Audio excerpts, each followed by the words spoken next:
Assalamualaikum warahmatullahi wabarakatuh. Bismillah wassalatu wassalamu ala rasulillah Muhammad ibn Abdillah wa ala alihi wa ashabihi wa man wala. Wa ba'd, saudara-saudara, burung hudhud pun tidak rela kalau Allah Subhanahu wa taala disekutukan. Dan inilah yang akan kita bicarakan pada pertemuan kali ini. Saudara-saudara, perbuatan atau ibadah yang paling Allah Subhanahu wa taala cintai adalah tauhid, saudara-saudara. Dan dosa yang paling Allah Subhanahu wa taala benci dan murkai adalah syirik, saudara-saudara. Syirik tidak hanya diartikan dengan seseorang menyembah berhala atau mengakui adanya pencipta selain Allah Subhanahu wa taala. Ya, memang hal ini adalah kesyirikan, saudara-saudara. Namun kaum muslimin yang dirahmati oleh Allah Subhanahu wa taala, kesyirikan memiliki arti yang dan cakupan yang luas daripada hanya sekadar menyembah patung, saudara-saudara. Syirik itu adalah memalingkan ibadah apapun untuk mencari ridha, rasa suka, pujian dan hal-hal lainnya kepada selain Allah Subhanahu wa taala. Itulah sudah termasuk syirik, saudara-saudara. Meskipun ibadah itu ditujukan kepada malaikat, kepada orang saleh, kepada seorang nabi, kepada para wali, kepada jin dan kepada batu berhala, kesemuanya sama-sama syirik, saudara-saudara. Sehingga tidak ada yang menyembelih dengan melakukan tumbal pada jin, penjaga jambatan, maka ini pun termasuk kesyirikan karena penyembelihan adalah suatu ibadah, saudara-saudara. Begitu juga bergantungnya hati atau tawakal adalah ibadah. Sehingga jika seseorang menggantungkan hati kepada jimat, kepada pengelaris, kepada raja, kepada wafak, kepada susuk, kepada pelet dengan tujuan untuk kesaktian, membuat laris dagangan atau menarik cinta, ini pun termasuk kesyirikan, saudara-saudara. Na'udzubillahi min zalik. Saudara-saudara, namanya ibadah hanya boleh ditujukan kepada Allah Subhanahu wa taala semata, saudara-saudara. Inilah makna syirik yang patut kita pahami dengan baik, saudara-saudara. Perbuatan-perbuatan yang demikian adapun yang dinamakan oleh orang sekarang, maka itu adalah sebesar kesyirikan dan merupakan sebesar-besarnya dosa dan kemaksiatan, saudara-saudara.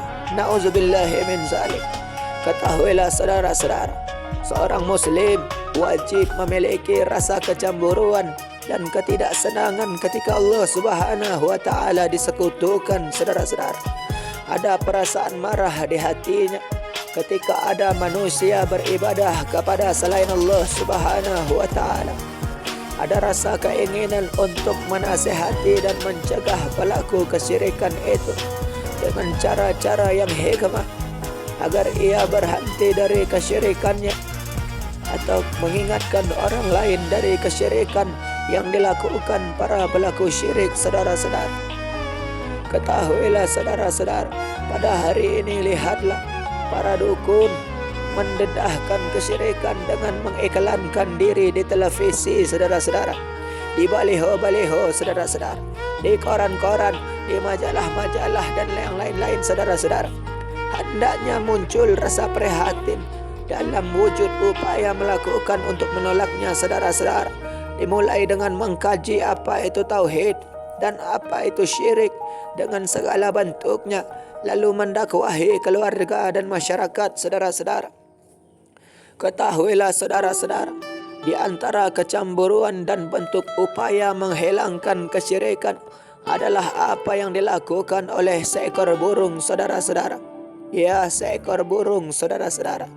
Ketahuilah, saudara-saudara, Allah Subhanahu wa taala berfirman, dan dia, yakni Sulaiman, memeriksa burung-burung lalu berkata, mengapa aku tidak melihat hudhud? Apakah dia termasuk yang tidak hadir? Sungguh aku benar-benar akan mengazabnya dengan azab yang keras, atau benar-benar menyembelihnya kecuali jika benar-benar ia datang kepadaku dengan alasan yang terang. Maka tidak lama kemudian datanglah Hudhud, saudara-saudara.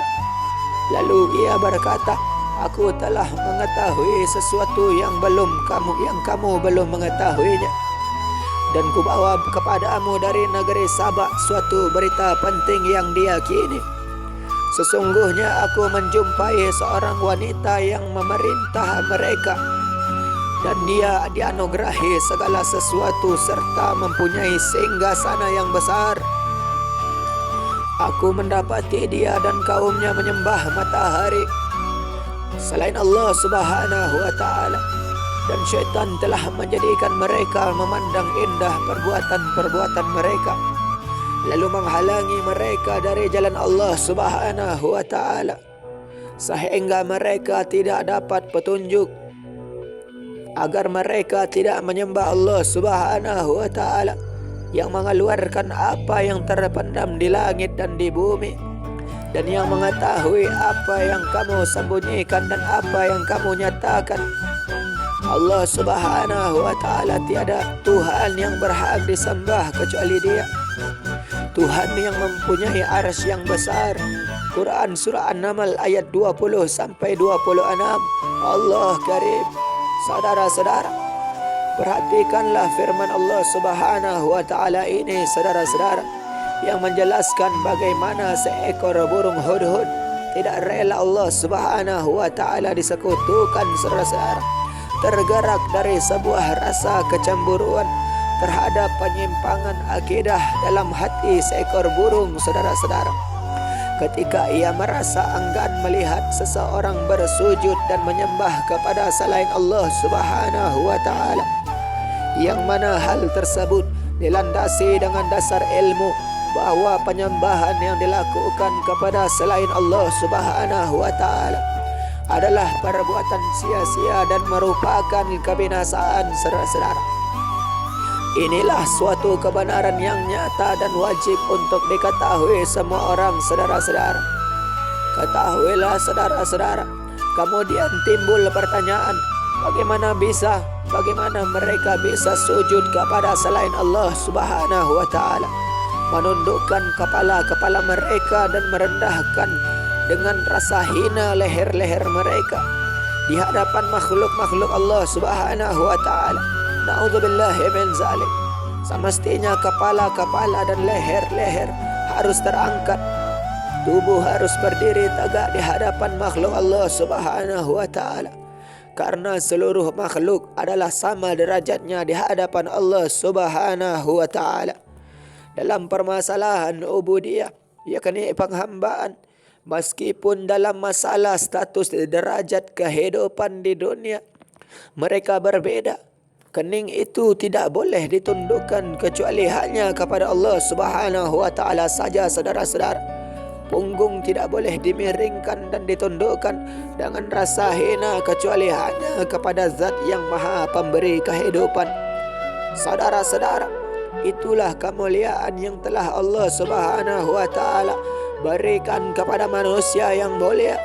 Saudara-saudara, ubudiyah yakni peribadatan bagi manusia adalah sebuah kedudukan yang tinggi, dan tidaklah dipilih hak dan pelaksanaan peribadatan itu kecuali oleh orang-orang yang berilmu, saudara-saudara. Ketahuilah, saudara-saudara, Rasulullah baginda Nabi besar Muhammad sallallahu alaihi wasallam pernah diberikan penawaran oleh Allah Subhanahu wa ta'ala antara menjadi seorang raja yakni penguasa dan rasul yakni utusan, atau sebagai seorang hamba dan rasul yakni utusan, saudara-saudara. Maka Rasulullah baginda Nabi besar Muhammad sallallahu alaihi wasallam memilih sisi ubudiyah yakni penghambaan, yaitu sebagai seorang hamba yang diutus, karena beliau mengetahui hakikat dari ubudiyah, saudara-saudara. Dan bagaimana mungkin beliau sallallahu alaihi wasallam tidak mengetahui hal tersebut, sedangkan beliau adalah sebagai orang yang mengajarkan al-hikmah yakni Al-Quran dan Sunnah. Saudara-saudara, ketahuilah, pada hakikatnya burung hudhud inilah adalah salah satu sosok makhluk Allah Subhanahu wa ta'ala yang beriman.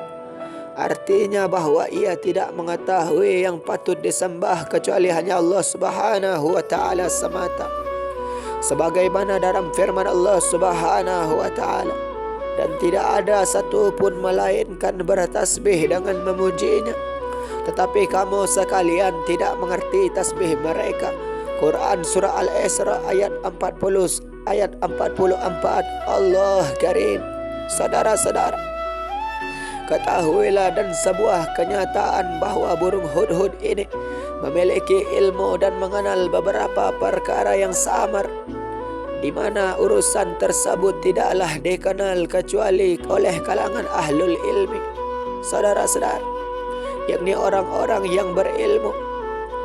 Lalu tidaklah hudhud ketika melewati suatu kaum syirik, kaum musyrik, kecuali dengan sikap sebagaimana orang-orang yang tidak peduli dengan keberadaan kaum yang mereka lewat di hadapannya, saudara-saudara.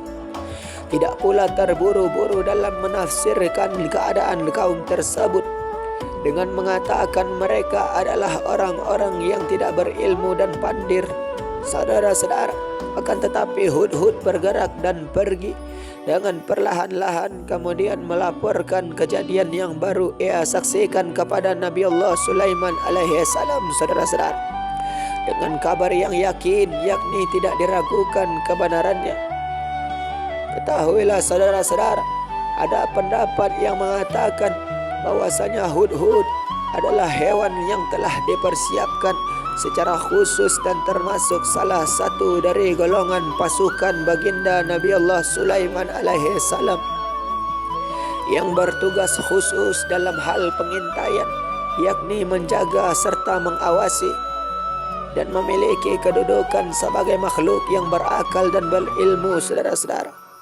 Bisa jadi perkataan itu benar, akan tetapi yang paling penting dalam kasus di atas adalah sikap marah dan perlawanan yang dimiliki dan diberikan oleh seekor burung terhadap penyimpangan tauhid, saudara-saudara, yang terjadi. Sementara di lain kita melihat dan menemukan sebagian manusia di lain sisi dari kalangan orang-orang Islam yang melewati dan melihat kejadian sebagaimana yang dialami burung hudhud ini tanpa ada rasa marah dan ingkar dalam hati mereka, saudara-saudara. Bahkan terkadang mereka membenarkan sikap orang-orang yang bersalah dan tersesat dari jalan tauhid. Na'udzubillahi min zalik. Saudara-saudara, Allah Subhanahu wa Ta'ala saja yang dimintai pertolongan, saudara-saudara. Selain seandainya burung hudhud ini melewati sebagian negeri-negeri kaum muslimin pada zaman sekarang dan melihat sikap mereka bergegas untuk mendatangi tempat-tempat yang diagungkan seperti pekuburan-pekuburan, kubah-kubah, yakni sejenis bangunan untuk menutupi atas kuburan tertentu. Dan seandainya hudhud mendengar teriakan-teriakan mereka tersebut dari sebagian kaum muslimin yang menyeru kepada selain Allah Subhanahu wa Ta'ala, na'udzubillahi min zalik. Saudara-saudara, sekiranya bagaimana reaksi hudhud melihat kesyirikan yang jauh lebih dahsyat di zaman ini, saudara-saudara. Ketahuilah saudara-saudara, sungguh suatu realita pahit yang sangat disayangkan. Lalu kapan kaum muslimin akan sadar dan memperhatikan hal ini, saudara-saudara? Demikian pula para dai Islam, sejauh mana kecemburuan mereka? Apakah mereka menganggap selain syirik itu lebih besar sehingga mendapatkan porsi perhatian pertama, saudara-saudara? Semoga Allah Subhanahu wa Ta'ala memberi taufik kepada kita semua untuk senantiasa mentauhidkannya, saudara-saudara, dalam setiap keadaan dan mengampuni dosa syirik yang kita lakukan, baik yang kita sadari maupun yang tidak kita sadari, saudara-saudara. Saudara-saudara, ketahuilah saudara-saudaraku yang dimuliakan oleh Allah Subhanahu wa Ta'ala, Rasulullah baginda Nabi besar Muhammad sallallahu alaihi wasallam bersabda, "Maukah kamu kuberitahu tentang sesuatu yang menurutku lebih aku khawatirkan terhadap kalian daripada fitnah Al-Masih Ad-Dajjal?" Para sahabat berkata, "Tentu saja ya Rasulullah." Beliau bersabda, "Syirik khafi." syirik yang tersembunyi, yaitu ketika seorang berdiri mengerjakan solat, dia bagus solatnya karena mengetahui ada orang lain yang memperhatikannya. Hadis riwayat Ahmad. Allahumma sholli ala sayyidina Muhammad wa ala ali sayyidina Muhammad. Saudara-saudara, dengan demikian perbuatan syirik itu terkadang samar, saudara-saudara, terkadang muncul dari hati begitu saja. Mudah-mudahan Allah Subhanahu wa taala menerima ibadah-ibadah kita dan menjadikan kita ahlu tauhid. Amin amin Allahumma amin. Saudara-saudara yang dimuliakan oleh Allah Subhanahu wa taala, mungkin hanya itulah yang bisa kita bicarakan pada pertemuan kali ini. Mudah-mudahan ada manfaatnya. Terima kasih atas segala perhatian saudara. Mohon maaf atas segala kekurangan. Wabillahi taufiq wal hidayah. Wassalamualaikum warahmatullahi wabarakatuh.